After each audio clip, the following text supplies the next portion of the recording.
Can schools fire teachers for what they post on social media?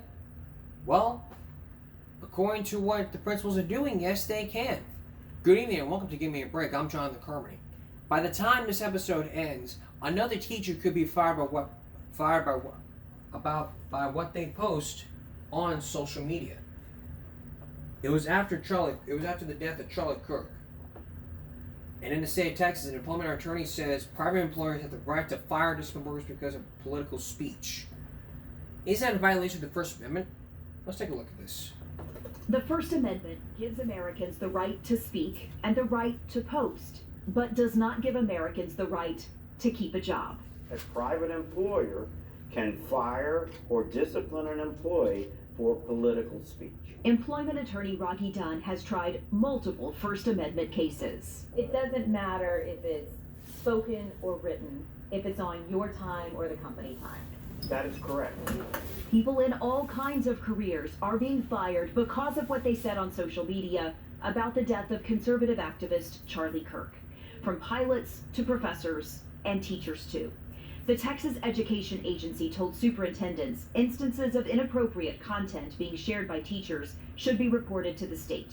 The TEA has received 180 complaints, and according to Governor Abbott, the educators will, quote, have their teacher certification suspended and be ineligible to teach in a Texas public school. Dunn is The First Amendment protects government employees. skeptical a permanent ban from the classroom would hold up in court. I think if those actions are followed through by the governor, that they're going to face a lot of lawsuits. And if you ask me, I think I'd rather be on the teacher's side. He reminds us something posted even privately and on personal time can cause public permanent damage. And remember, employers can say, you can't smoke, period. So guess what? Employers are regulating employees' personal lives every day in every way. And it's legal.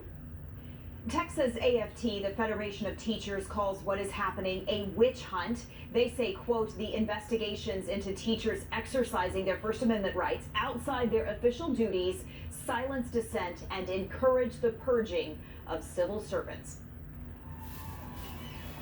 This is our second ever number one. It's taking away people's rights. You're taking away people's rights. Consequences. Take a look at this. Rights to free speech. Speech that the government cannot infringe upon. Never mind. Some are wondering if that's now what's happening. Never mind. As others have made Never mind. comments about Kirk's death. Today, Riverside Walter Reed Medical Center in Gloucester posted that an employee with one of their providers had been terminated. In Newport News, a public school faculty member is on leave, and Accomack County Public Schools says they have a staff member who they will deal with per their policies. What do all three of these individuals have in common? They posted something about Charlie Kirk's death that upset others who saw it. Brad Jacobs says it's a costly reminder that free speech rights are not absolute. He's an associate dean and professor at Regent University's law school. First thing is, if your employer is not the government, your employer can control your speech. They can tell you there's certain things you can't say, you can't do. Such as not speaking out against your employer. But it's trickier, because if your employer is the government, you are both an employee under the control of your employer, but also a citizen who has free speech rights against the government.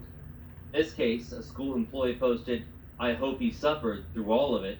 A school board says, well, this teacher is posting something, so vile, celebrating the murder of someone.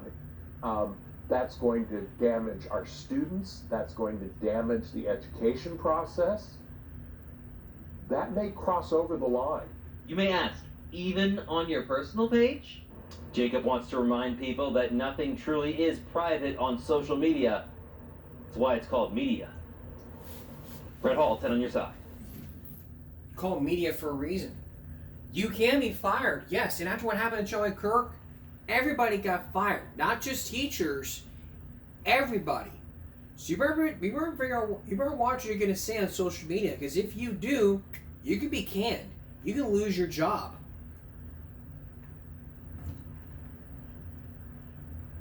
So if you post something about, this guy right about, Charlie Kirk, you can be fired. It's just that simple. Let me tell you, the First Amendment gives us the right to say or post whatever we want. There are limits to speech. You can't scream fire in a crowded theater. People can be trampled and they'd be liable. Last season, we took a second look into what's happening to free speech. It doesn't mean we can say anything. You can't scream fire. You can't. Fighting words are illegal. You saw riders beat that guy up and they do, you're in trouble. So you can say goobers in a crowded theater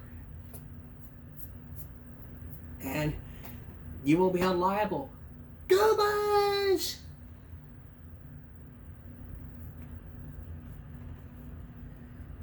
That's just the way it is, So watch what you post on social media, and even watch what you say.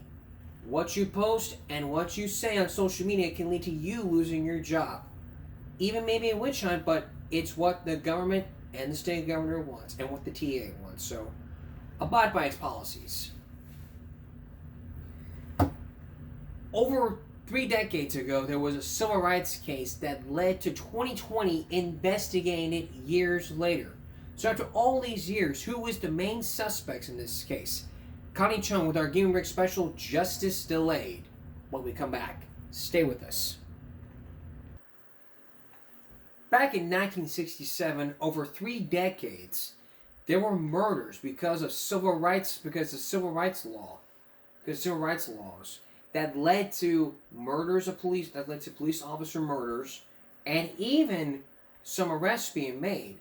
But years later, where are those victims who have been arrested? Where are the suspects at? Tonight, we're going to show you in a 6-month 2020 investigation back in 1999 that would even make the FBI watch the story.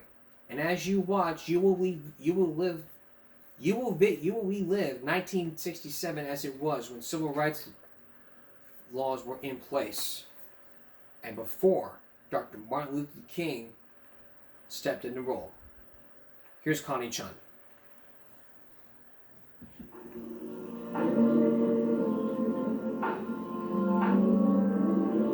Letter to a killer.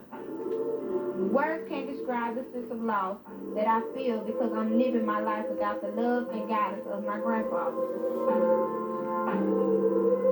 In a tiny church in Barnadoe, Louisiana, 16-year-old Tiandrea Moore reaches out to the racists who murdered her grandfather 34 years ago and got away with it. From all accounts, you killed my grandfather for no reason other than the color of his skin. That hurts me most of all.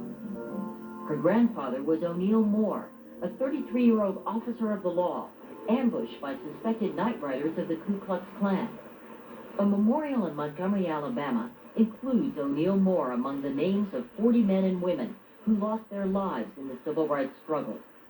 The vast majority of these cases remain unsolved to this day, the grim residue of a time when terror plagued the Deep South. In the 1960s, a corner of Louisiana called Washington Parish reportedly had the highest concentration of Klansmen in the nation. It was into this volatile world that O'Neal Moore was thrust as one of the first 2 black deputies in Washington Parish. Creed Rogers was the other. We got along like 2 brothers. Do you think O'Neal Moore was as proud to wear that uniform as you were? Proud, I believe. He really was. He was a beautiful person. He was a great church worker. He loved being with people and helping people. Navella Moore was 28, a widow with 4 young daughters. Her family's future suddenly dashed in sorrow. It was June 2nd, 1965. O'Neal Moore and Creed Rogers had been sheriff's deputies for exactly 1 year and a day. They were on duty, in uniform, in their squad car. O'Neal Moore was driving. From the passenger side, Creed Rogers noticed a black pickup following them.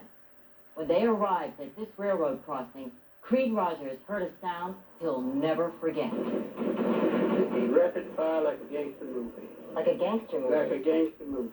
Did you know what had hit you? Well, I knew it was bullets coming through the car, knocking the glasses out. They continued shooting And he lost control of the car and went over hit that tree. That tree right there? That tree right there. Former State Trooper Ken Wagner was the first officer on the scene. I found that Deputy O'Neill Moore had been shot in the back of the head with what appeared to be buckshot. He was leaning over on the wheel, partially on his partner, Creed Rogers. He was obviously dead. Where were you hit? I was hit the shoulder back here, two places back there, all these, and I lost this eye, my right eye. You lost sight in that. Oh, the whole eye's gone. That's the artificial eye. Yet somehow, through the blood, smoke, and broken glass, Deputy Rogers saw the shooter's black Chevy pickup. And he got a phenomenal description. He said there was a Rebel license plate off-centered on the right front fender of the truck. Within 3 hours, police across the state line in Mississippi stopped a truck matching that description. The Confederate flag license plate was exactly where Deputy Rogers described it. Is this the black pickup that you saw? The black truck That's that you it. saw? That's it. I one just like it. Arrested driving the truck was Ray McElvin, then a suspected Klansman from Louisiana. Do you think that Ray McElvin was involved in this ambush? Yes, I do.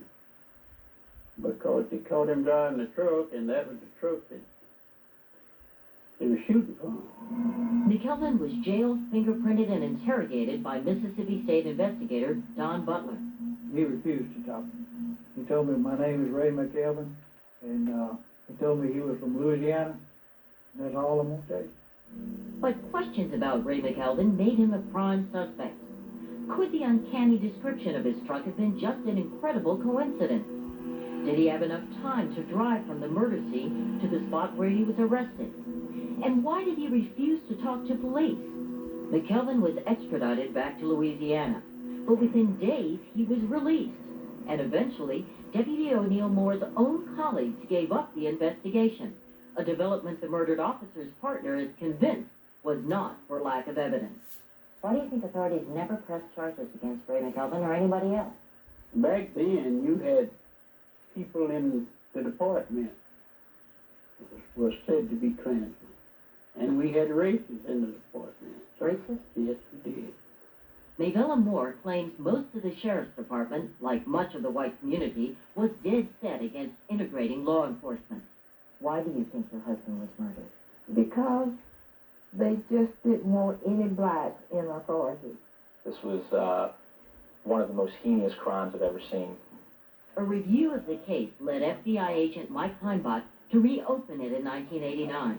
There was even a grand jury investigation, but We have our suspects. We have people that we think could be subjects of this investigation, but none to bring it to a successful indictment or arrest at this time.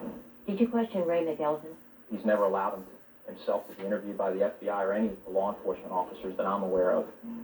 We found Ray McElvin living in Bogalusa, Louisiana, just a few miles from the murder scene. Hello. Hello, Mr. McElvin. Yeah. My name is Connie Chung. I'm with ABC News. Sure. Yes. Go away. You ever heard of this? What's that, sir? Don't call me, I'll call you. Can you tell me what you were doing the night that O'Neill Moore was murdered? Can I you don't tell know me? anything about all that. Tell me this, sir. Were you involved in the murder of O'Neill Moore? Give me your card, please. And look, Right. remember now, don't forget. What? I'll call you, don't you call me. While Ray McElvin remains a key suspect, the FBI has come no closer to arresting him or anyone else. If it's a code of silence or fear that's preventing a break in the case, Special Agent Heimbach has one last hope. You hope that someone would come forward, that the guilt would wear on them, basically, that they would be willing to talk. The FBI thought Carolyn Birch might be that person. I have a terminal illness. I'm not going to live long. And I just want it off my chest. She has lung disease. She's a self-admitted alcoholic.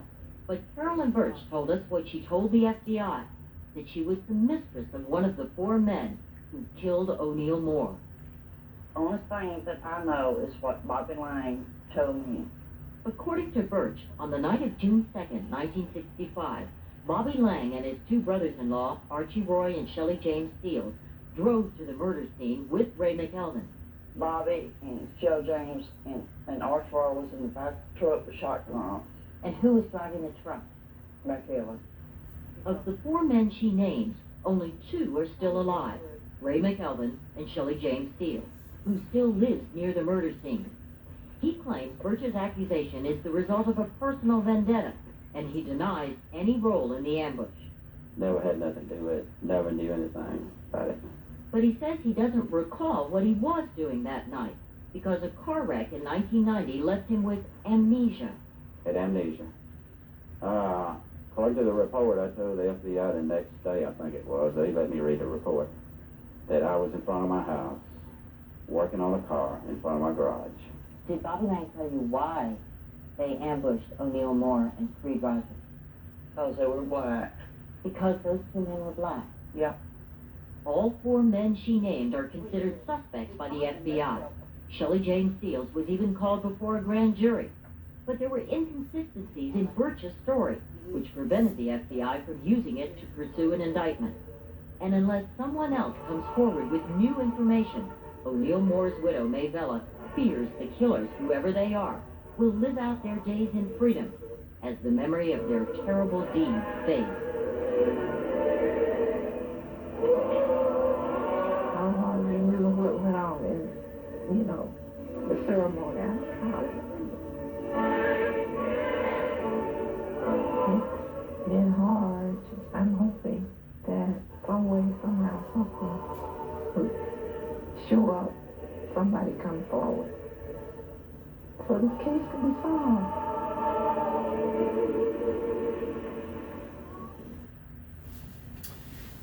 But the question would be, who would come forward to tell their side of the story of what happened to the murder, of what happened when the wife's husband was murdered? Coming up next, we're gonna hear more from the other side of the story. Maybe we'll hear from the grand jury. Who do you believe is guilty? As Connie Junn's investigation continues, when we return, you will find out what happened. And even then, you may question yourself.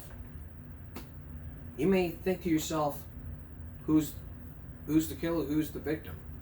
Stay with us.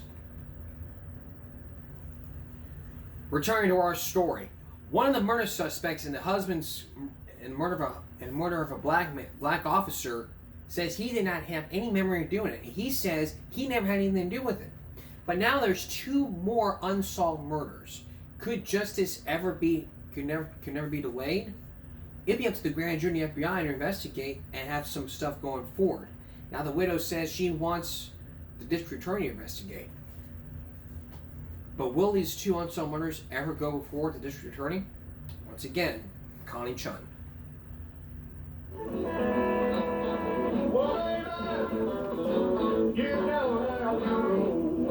In Natchez, Mississippi, the annual Blues Festival is a showcase for racial harmony. But bluesman Y.Z. Ely knows this idyllic scene masks a gruesome stain that has remained in the social fabric of this town all these years. Cold-blood killers is walking free. That's what I would say today. After all those years, I would say they are still around. How could cold-blooded killers walk free for 3 decades? We look back to the 1960s, when this historic town was at the center of a swath of civil rights murders, not one of which led to a successful prosecution, not the bombing of a local NAACP official, not the murders of 2 black students, and not the execution of a gentle old farmhand. All were lost in a time when black and white were torn apart by terror and distrust. The black people would march at 10 o'clock in the morning on Saturday. The Klan would ride all night long. J.T. Robinson was the police chief of Natchez. He was known to patrol the streets with a shotgun in this upside-down town where the Ku Klux Klan had an office on Main Street and the NAACP worked underground. Which group did you most fear? The White Knights. Robinson is convinced the White Knights of the Ku Klux Klan were behind all the civil rights murders in the Natchez area. He remembers February 27, 1967. Morris Jackson, the local treasurer of the NAACP, was driving home from his first day on a factory job previously held only by whites when a bomb ripped apart his truck. It blew it completely the roof of that truck, and it fell on the hood. When you saw that scene, what did you think? I kind of knew it was strictly Klan activity. The murder sparked protests in Natchez and across the South. Meanwhile, police gathered enough information to fill a thick file. Chief Robinson even had an informant who named 2 Klansmen as the bombers, but he didn't have enough evidence to arrest them, a problem compounded perhaps by the presence of Klansmen on his police force. And I had some. And I gave him a pep talk, and Butch got out. There was 2 or 3 that stayed in. We looked for the chief's investigation file and found that over the years, it has virtually disappeared, while the 2 suspects lived and died free men. How could a file on an open case end up next to nothing? I don't know. I don't have any idea. In the murders of Charles Moore and Henry Dee, not only are the files missing, 2 key suspects are still alive and free, even though one of them allegedly confessed. It was May 2nd, 1964. The victims were hitchhiking east of Natchez in the town of Meadville when they were forced into a pickup driven deep into the forest and whipped by Klansmen for supposedly peeping at a white man's wife. The Moore and Dee killings passed with little notice, lost in the shadow of the 3 civil rights workers who were murdered in the notorious Mississippi burning case. The FBI was dredging the Mississippi River in that investigation when they found the dismembered bodies of Moore and Dee, tied to a sunken Jeep engine block. 2 alleged Klansmen, James Ford Steele and Charles Marcus Edwards, were arrested for the murders of Moore and Dee. When they made the arrest on those people, I didn't have any doubt in my mind that that's the one that done it. I didn't. Investigators said during 2 hours of questioning, Edwards gave a partial confession, saying the victims were whipped but left alive in the forest. You think that Charles Marcus Edwards killed those 2 men? I think he was with James Seals. And they done it. But both suspects were soon released and have been free ever since. We found Charles Marcus Edwards living quietly deep in the woods east of Natchez, healthy and fit at 66. In the 35 years since his arrest, he had not spoken publicly about the case until he sat down with us. Did you murder Henry Dee and Charles Moore? I did not murder those 2 kids. Did you witness anyone else murdering Charles Moore and Henry Dee? I did not. Mr. Edwards, back in the 1960s, do you think you would have called yourself a racist? Well, I was prejudiced, yeah.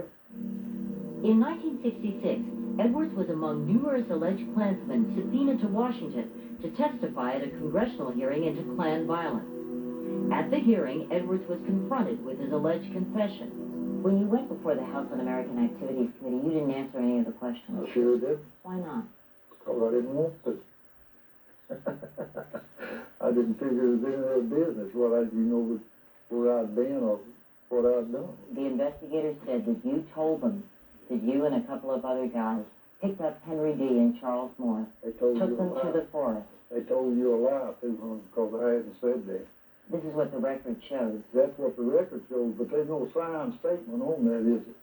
Edwards claims the confession was fabricated by the FBI. And indeed, the only surviving record of it we could find was in the transcript of that congressional hearing. We wrote to the FBI, which, in a surprising response, revealed that the entire investigation file was destroyed more than 22 years ago. No reason given. That era that we like to try to forget or put into the past continues to haunt us to this day. Any grand jury indictments today? Tommy Farrell is the longtime sheriff of Adams County and Natchez, as was his father before him. His is a common lament in law enforcement. Our witnesses are dead and gone, disappeared. Our evidence disappeared. The cases disappeared. As for the man who allegedly confessed, with the case against him long gone, there are no worries, no fears. Life is good. It's been good. I've had a good job. I raised 5 kids, had the American dream. Meanwhile, all that remains of the legacy of Henry Dee and Charles Moore is a single photo, and an inscription on the Civil Rights Memorial in Montgomery. That's just all that is. But there's more justice delayed when we come back. Probably another unsolved case. And what will the grand jury ever say? More of Connie Chun's investigation when we come back. Stay with us. Returning to our story. So far, 3 unsolved murders have not been solved. One person that we saw earlier said he had no memory, while the other said he did not murder this other person. But a grand jury could investigate this. So now we're going back to Mississippi to where another case could be in front of the FBI or in front of the grand jury. Once again, here's Connie Chun. It was hot and sunny on June 12, 1966, the day an elderly farmhand was found face down in this creek near Natchez, Mississippi. Ben Chester White had been shot more than a dozen times with an assault rifle, and once with a shotgun blast so powerful it blew the brains out of his head. Shot him with a shotgun.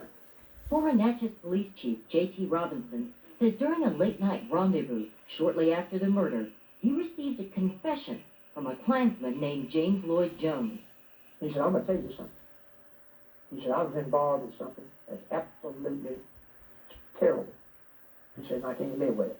He confessed to you?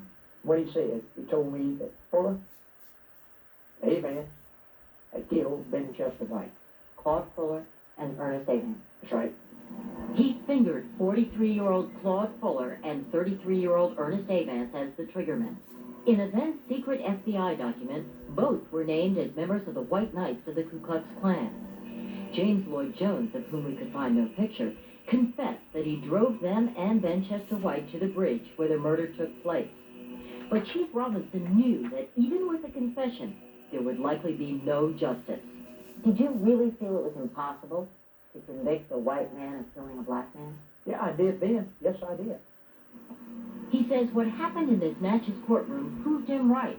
There was a hung jury in the trial of James Lloyd Jones. Avance received an outright acquittal. Fuller was not even put on trial. All 3 accused were set free, which is where the case stands to this day. It's a grave injustice, says Chief Robinson, one he still wishes could be rectified. I'm at a loss of how you can dig up anything. I mean, I'm just complete off. I tried to think, what did we do for these kind of cases, There were many questions about the murder of Ben Chester White. So last spring, we at 2020 launched our own investigation. We wanted to know how 3 accused murderers could be set free, even though at least one confessed. What happened to the evidence? Where are the court records? And the burning question, could anyone be brought to justice today for a murder that occurred on this bridge 33 years ago? Have you tried to find the Ben Chester White file, the investigative file? The investigative file, as it was known at the time, yes. And we've been unable to locate it. It's no wonder. We looked in the courthouse basement and found it in a shocking state of disarray. The case file, photos, and physical evidence had all vanished, even though this is technically still an unsolved murder, an open case. Here was a case that wasn't closed. How could the files disappear and the evidence disappear? Connie, you won't find anything of that era that's available. It's just been so long ago. You run out of storage space. Finally, we came here to a musty basement in the historic Natchez Foundation, where we discovered not only the transcript of the James Lloyd Jones trial, but his confession, in which he describes in mind-numbing detail the planning and the execution of the murder, implicating himself and his 2 co-accused, Claude Fuller and Ernest Avance. We rode on down there in that forest. Claude Fuller claimed he'd lost a shepherd dog and got Ben Chester White to go with us to hunt the dog. We had an actor read excerpts from Jones's lost confessions, just as they were read into the record at his trial. Fuller told me just as I got to the bridge to stop. That's the bridge where we killed him. He reached and got his rifle and throwed a shell in it. And then he opened the door where the old darky was sitting and said, "All right, Pop, get out." When the darky seen him with that rifle, he said, "Lord, what have I done to deserve this?" He just withered down in the back seat. The first shots were made by Fuller. He opened up that rifle and there was 2 bursts of it. Then Fuller told Ernest A. Vance, "All right, now you shoot." And A. Vance shot him. It blew his brains and things in the car on Mr. Jones. You mean Mr. White's brains splattered on Mr. Jones? Inside the car. I got out of the car and helped him drag him out and throwed him over the rail.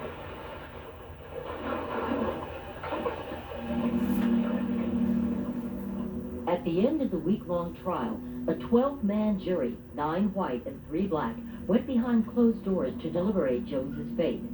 Looking back, the evidence seemed overpowering. Jones's confession, his blood-spattered shirt, and witnesses who placed the victim with all 3 accused on the night of the murder. But incredibly, the jury was unable to find Jones guilty. It was a hung jury. That's right. How was that possible? The Taylor. The Klansmen? On the jury. We returned to that old building in Natchez and uncovered the jury list. We found 7 had died. Of the survivors, 4 agreed to return to the courtroom to talk about the case. Among them, there were no dissenters. How many of you thought that James Lloyd Jones was guilty? Without any doubt? Alternate juror Ray Coulter and the rest of this group shared suspicions about other members of the jury. Some remarks that we heard, you know, at lunch, dinner, and back in the hotel, that I just had the feeling there were a couple of jurors that were not going to vote for him to be guilty. That they had their minds made up before hearing the evidence? Yes. Were these jurors white? Yes. In fact, they were determined not to find a white man guilty of killing a black man? That was a feeling I had. So if the Klan had a stinker in the jury room, who was it? The documents we recovered include the names of 2 other surviving jurors, Frank Nolan Duncan, who would not tell us how he voted, and John Dawson, who agreed to meet with our producer. Yeah, how you doing? We used a home video camera to take an interview in which Dawson confirmed he voted not guilty. The only thing they ever proved to me was that nigger was dead. But that's all they ever proved to me, that when he died, and he is dead. And who done it? They ain't never proved it. But what about the confession? Well, I never heard it. Nobody they never brought that out of no courtroom. Actually, the confession took up about 1/3 of the trial transcript. But if Dawson didn't remember that, he did recall confronting a black juror during deliberation. And I asked her one of them niggers one day. I said, how you know he's guilty? He said, they say. Well, I could have said it, and you could have said that. It don't make it true. We asked Dawson, was he a member of the Ku Klux Klan? No. You may get some people say I was. But I'll challenge you or anybody else to prove that I was. We took up the challenge and found records from this bank in Natchez dating back to 1965. A signature card revealed that John Dawson was a signing officer for the United Klans of America, realm of Mississippi. Several canceled checks bear his signature and the imprint of the Klan. The signature appears to match one on a 34-year-old hotel reservation, which includes the address where John Dawson lives to this day. We paid him another visit, but this time the reception wasn't as friendly. Hello, Mr. Dawson. My name is Connie Chung. I'm with ABC News. So we have cameras. Mr. Dawson? Did you know John Dawson? Yes, sir. Sure did. I don't believe anything you could have proved to John Dawson, but he's found the conviction. Are you saying that this one juror, John Dawson, never would have convicted No way. this white man? No way. Didn't matter what the evidence That was? didn't make any difference what it was. But we had more questions. Why was James Lloyd Jones never retried? And why did Claude Fuller have no trial at all?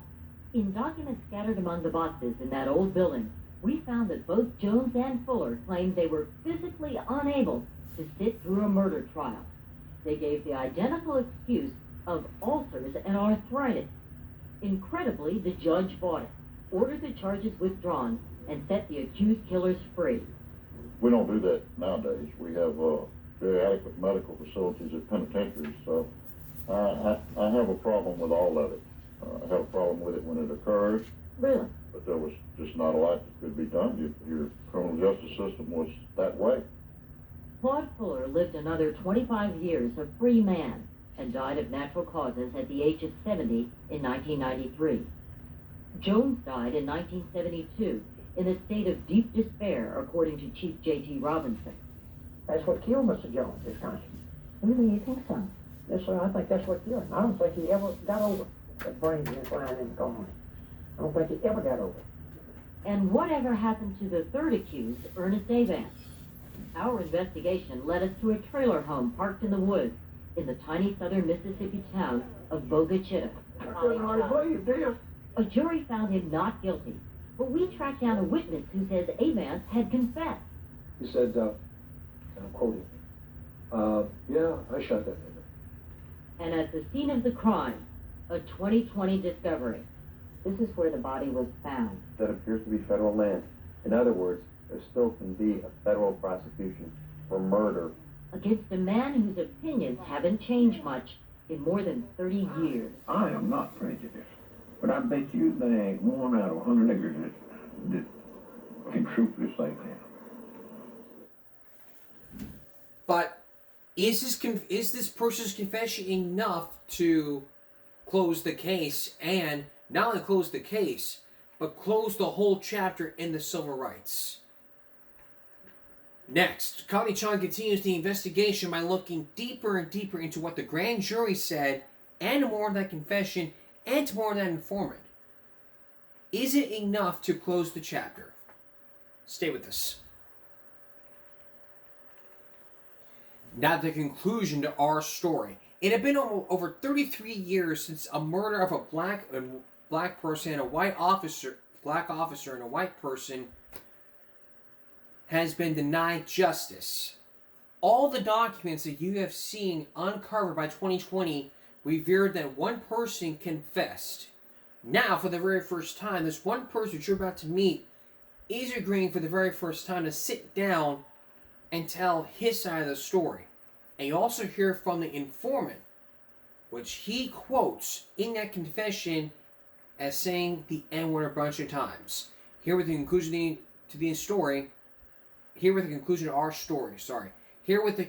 to our story, Connie Chung. The place where Benchester White was murdered has changed over 3 decades. The bridge is broken down, the road abandoned, taken back by the forest, and the victim forgotten by Mississippi justice. But for the man found not guilty, Ernest Avance, some things never seem to change. He's still free, and his beliefs remain the same. On white supremacy. A white man has run this world. A white man has run this United States. That's why it's great like it is. On local society in the 60s.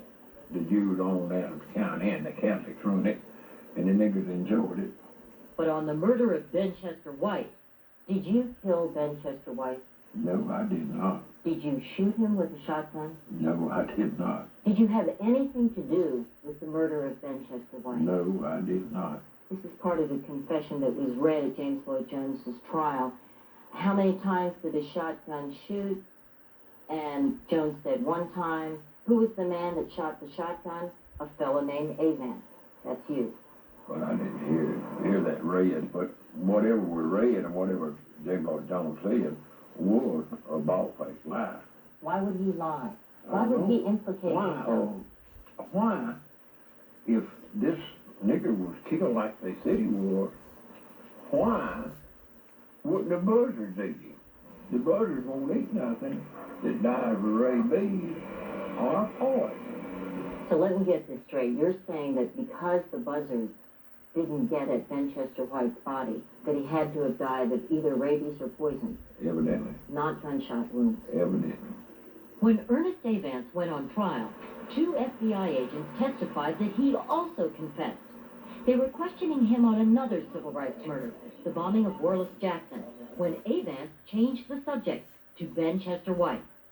He said, and I'm quoting, yeah, I shot that nigger. One of the agents, Alan Kornblum, agreed to an interview on the condition that his face be concealed because he now worked in intelligence. We were both stunned about his admissions. They were very graphic, they were very specific. He said that the other individual had emptied his carbine, the full magazine, into Ben Chester White, after which he fired the shotgun. You were interviewed by 2 FBI agents, Alan Kornblum. Kornblum was from New York and he was a Jew. According to Kornblum, Avance bragged that while he did shoot Ben Chester White, he could not be found guilty of murder. He said, I blew his head off with a shotgun. But he was already dead. And my lawyers told me, can't convict me for killing a dead man. No, my lawyer didn't tell me that. My lawyer jumped up and told the court that. Read the transcript. So your lawyer said that you shot a man in the head, Ben Chester White, who was already dead. Yeah. Is that true? No, that it's true. He said it. But it ain't true that I done that. And even a racially mixed jury acquitted Ernest Avance. These 2 jurors told us they felt Avance did murder Ben Chester White, but not on the evidence produced at his trial. There must have been some more evidence that wasn't presented. There must have been. See, this took a day. We did a poor job. Understandable, says former police chief J.T. Robinson, who believes the DA feared what might happen if he won a conviction. He's afraid something happened to his house in Franklin County. That's where he lived. You're saying the DA was afraid of the Klan? That's right. Afraid of what somebody might do to them, or do to their children, or do to the house, or do to the car. Whether or not the DA botched the case may never be known, because the Avance trial transcript remains missing. But his acquittal is amazing, if only for the evidence that he confessed to Special Agent Alan Kornblum. I was shocked. I thought with that confession that he would have been convicted. In a 1968 civil action, Avance, his 2 co-accused, and leaders of the Ku Klux Klan were sued by relatives of Ben Chester White. The family won a $1 million judgment, but not a penny of it was ever paid. In an earlier interview with our producer, Avance indicated he avoided payment by changing residence often. Keep moving. Keep moving. Keep moving. He should be serving his time in the penitentiary for life. Sheriff Tommy Farrell knows that once acquitted of murder, under state law there can be no retrial for Ernest Avance. That would be double jeopardy. Nor could he be prosecuted under civil rights laws because of a 10-year statute of limitations, which has long since expired. All of which leaves the sheriff feeling frustrated. If there were a way, if there were additional information, if there were additional evidence, or if there were evidence enough that we have now, as a matter of court record, to re-prosecute that case, then I think it should be done not only today, but in any case in the future. There may be a way. 2020 has made a discovery that could give new life to the case against Ernest Avance. We returned here to the scene of the crime and discovered a simple fact that's been overlooked for 33 years. The murder of Ben Chester White occurred on federal land, inside the boundaries of the Homachita National Forest, making the crime a federal offense, for which Ernest Avance could still be indicted after all these years. That's of crucial significance. Ron Rishlock is a professor of law at the University of Mississippi. He says the U.S. Code of Criminal Law, Section 1111, makes murder on federal property a crime over which the U.S. government has jurisdiction. And in view of our finding that the killing took place in a national forest, Ernest Avance could face another murder trial, this time in federal court in Jackson, regardless of his previous acquittal at the state level. If there were not the location of the crime on federal property, double jeopardy would bar a subsequent trial. Because he had already been acquitted on state charges. Correct. But this actually means that he could be charged again, tried again, and potentially found guilty. Charged, tried, and found guilty. Professor Rishlock says a federal case against Avance would likely rely on records uncovered by 2020, specifically a motive we found in the lost confession of James Lloyd Jones. Fuller told me he had orders from higher ups that the old darky had to go. The deal was that they thought maybe they might get old Martin Luther King. It was chilling to read, really, and they were trying to use this murder perhaps to lure Dr. Martin Luther King to that area and maybe make an attempt on his life. Professor Rishlock says that revelation alone could generate a public outcry. I think across the state of Mississippi there is a feeling that there are ghosts to get rid of, and this could be one of those cases where a wrong that took place many years ago can be corrected. When we interviewed Ernest Avance, he was unaware that he could face another trial, but completely aware that times have changed since a jury found him not guilty of the murder of Ben Chester White. You just think, if I had got a trial on him and got acquitted, if I was tried now, What would happen? hell, I'd be convicted. Why do you say that? Because the majority of white people is so sympathetic. Back then, white people probably would not convict a white person for killing a black man. Like they will now. Whether Ernest Avance lives out his days a free man or faces another trial might be an open question. My life has completely changed. But the question itself represents fresh hope for the loved ones, the children and the grandchildren of the many forgotten victims of a terrible time. Whoever you are, you changed the lives of many people because of your senseless act of violence. I know, however, that one day you will have to answer for your actions. I ask God to forgive you when that day finally comes. Deeply hurting, T. Andrea J. Moore.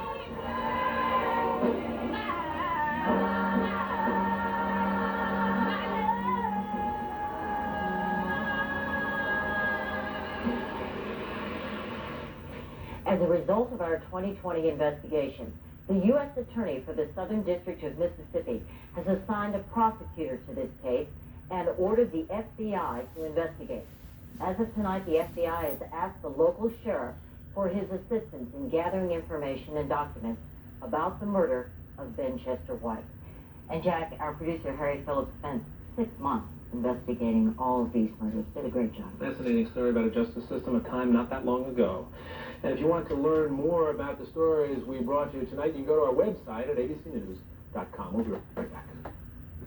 Wow.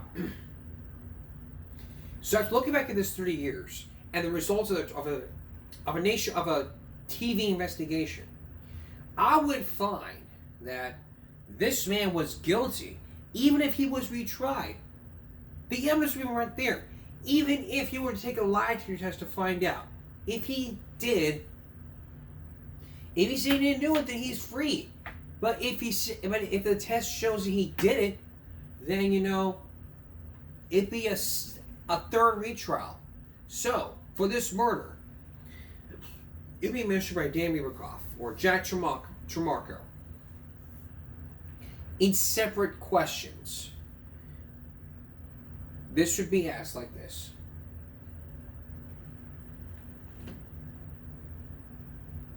And we're going to do this Steve Wilkos style with paper instead of cards. There's no talk shows, they use cards. This person, the murderer, came here and took a lie detector test. And we asked him, did you kill this person back in the 1960s? You said no. Were you in any way in part of the murder during the Civil Rights Act of the 1960s? You answer no. Did you ever confess to the murder? Did you ever confess the FBI informant back after the murder? You answer no. And the results of the lie detector test would prove deception indicated that he did not tell the truth. And in Dan's case, a scoring system would have been a -5 to fail, or a -6 to pass, a +6 to pass, or a -6 to fail. Off the charts lying. But if there were countermeasures being taken, there would not be any countermeasures being taken to the other person who killed, to the second murder. Now we move on to the second person. Lie detector test. We asked him, were you any part of the murder? You answered no. He answered no. He would answer no. Did he ever buy a gun? Did you ever shoot this person on the day of the murder? You answer no. The results of both of those questions prove deception indicated. Did not tell the truth. Non-deception means that you told the truth. Deception indicates that you didn't. Deception means you did not tell the truth. Non-deception means that you told the truth. Now, if he had said yes to all these questions, it would change from deception to non-deception. That he did tell the truth. Now, would this lie detector test ever be a part of the grand jury? Wouldn't it be a part of it? Well, yes. The jury would investigate this lie detector test, and they would find him guilty, even if he failed his lie detector test. Third case, murder. We do that same thing. That you murdered this person on the day of. You answered no. He answered no. This question, it'd be the same question that we asked, with the results of those same, with the results saying non-deception indicated, telling the truth. But evidence gathered would even tell the whole different story by reading through 5-by index cards, like saying, the confession says, this, and that, and going through paper, this confession would say, saying what which said what it said in 2020. So with this in mind, you may be asking me, where do I stand on this? Here's where I stand on this, The mouth can lie, but the brain can't. That's where I sit, and that's where I stand. We'll be right back.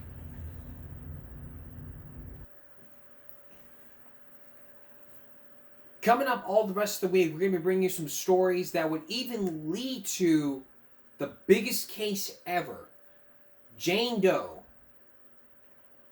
Coming up tomorrow on Wednesday, the story of Jane Doe, number 5. The other interviewed by Lisa Myers. The other side of the story, interviewed by Ed Bradley. 2 women who were sexually abused by Bill Clinton, which led to this story, which you will see coming up on Friday. A Friday night special that you don't want to miss. So here's a preview of Friday special, and then I'm going to give you a preview of... Let's give you the preview of...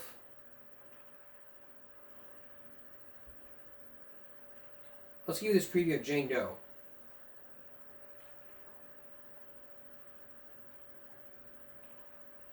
Here's a preview of Jane Doe number 5. Jane Doe, this is... Her allegation of sexual assault is not like any other, because her story has been investigated by Ken Starr. Her story has been shown to members of Congress. Her story is that she was sexually assaulted more than 20 years ago by Bill Clinton. All these stories are floating around, different stories of what really happened, of what people think happened, and I was tired of everybody putting their own spin on it. The rumors, the reports have been making headlines for days. Some of the story told by Jane Doe number 5 is already out, but not all of it. People are going to look at this and they're going to say, it was 20 years ago. She had all these opportunities to come forward. Why now? Who is she? Does her story make sense? Can she be believed?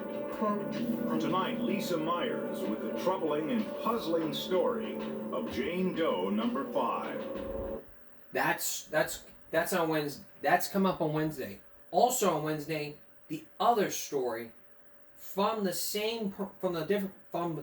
Bill Clinton era, and this time it was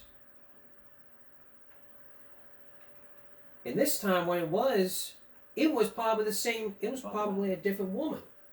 So who do you trust and who do you believe? Here's a preview.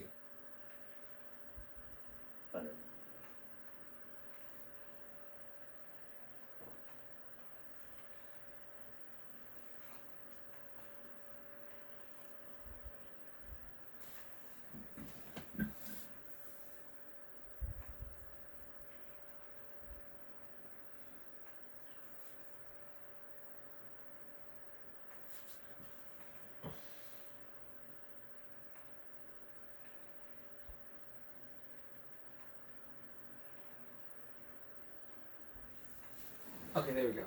Here's that preview. Welcome. Here's that preview.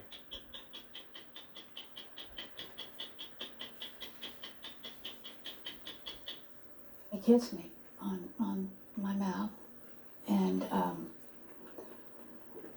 pulled me closer to him. And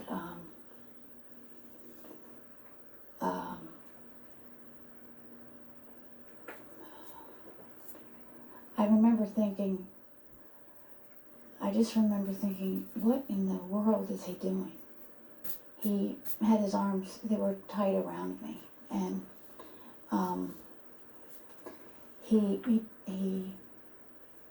he touched me. Touched you how? Well, he touched my breast with his hand, and he said in my ear, he said, I've wanted to do this ever since I laid eyes on you. And I remember saying to him, aren't you afraid that somebody's going to walk in here? And he said, no, I'm not. And then he took my hand and he put it on him. 2 Jane Doe stories coming up on Give Me a Break Wednesday, along with Monica Lewinsky, the hour-long Give Me a Break Friday night special that you don't want to miss. And you can judge for yourself where you were though at that time. Do you believe Monica Lewinsky was at the time? Confess that. And coming up soon, we'll also have the interview with Linda Tripp by Nancy Collins. That's next week.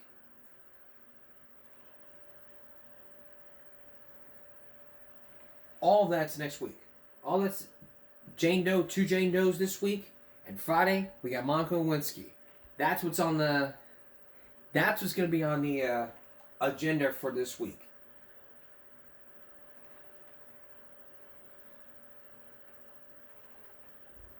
Alright, here's a question for you. How would you feel, as a child, here's a question for you. How would you feel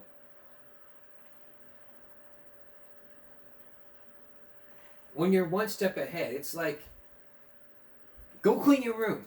I already cleaned it. Go vacuum. I already cleaned it. I already did.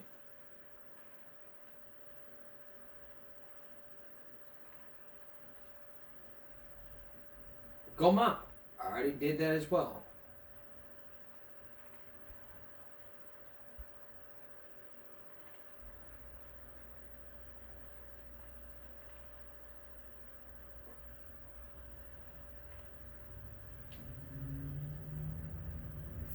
So here's a couple of examples. Here's some examples of when a child is one step ahead. Go in there and do your homework.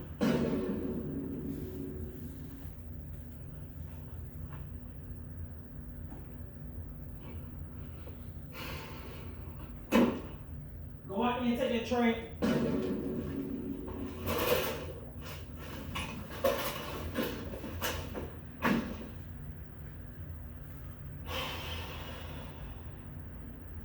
Go in there and fold your...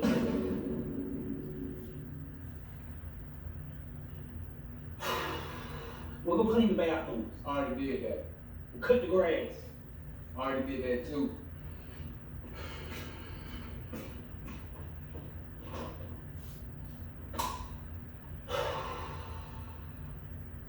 Go out there and check the mail.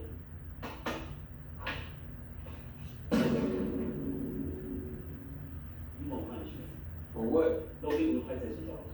I didn't do that. You did something.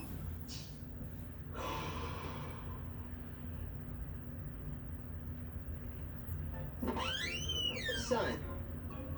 Mark. You up? I am now. Okay, well, I need you to go to the bathroom and clean. I already did.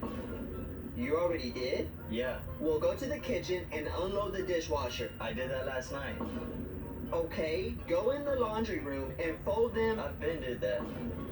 Oh, so you getting smart with me? No, I'm telling you, I already did all that. You know what? I want you to go mow the lawn. I did that too. I don't believe you. Let me see. What haven't you done? Sleep. Oh, great heavens!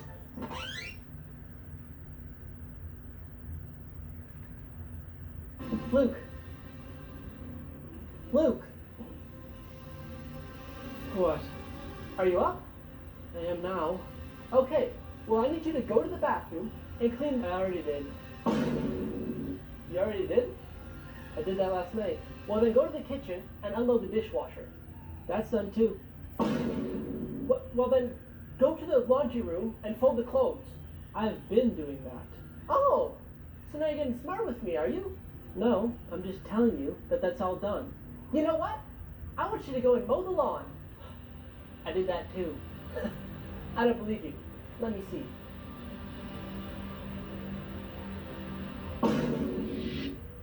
What haven't you done? Sleep. Oh! Luke. Hey, I need you to clean this. I already did. It's done. You did do it, huh? Yeah. Well, take that trash out then. I did that too. You already did it. Yeah. Go cut that grass in the back. I did that earlier.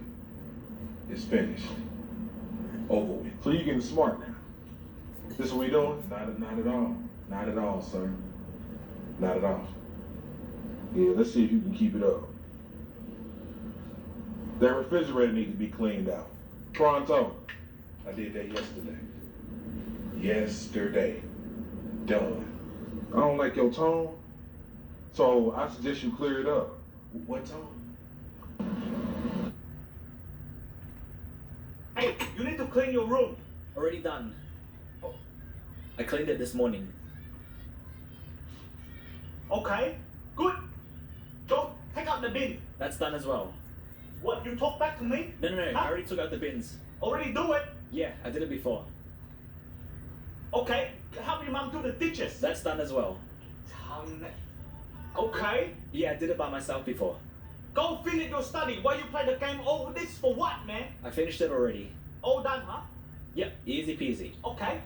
Okay. What does 7 times 4? 28. 15 times 21. 315. 6 times 9. 54. Fuck, man. Not good enough. Do more homework. It's all done. Can you close the door? Why you say that one to me, huh? I don't like you talk like that one. Stop. Just do homework, okay? That enough. But there's no homework to do.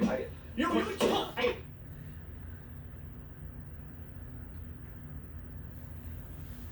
Just let your parents know that you already did your chores. And if you do so, you may not be one step ahead, but you make your parents proud and not get smart with them. That's all for this edition of Give Me a Break Monday going to Tuesday. We'll see you again for Give Me a Break Wednesday, what we call Jane Doe Wednesday. Two stories about two women who've been sexually assaulted by Bill Clinton many years ago. And you'll be the judge of who you believe. Do you believe number 5, or do you believe the other one? And that's all leading up to the third one. Monica Lewinsky. You got the beer, the band, and the bar stool. It's my favorite Luke Combs song. What was your YouTube and give me a break? Stop bullying, speak up, concentration, not strength, no jaywalking. Take care of yourself and each other. And as always, remember, I'm here for you. Now and always, I'm here for you. And always remember this, autism is not a disability. It's your superpower. Have a good night.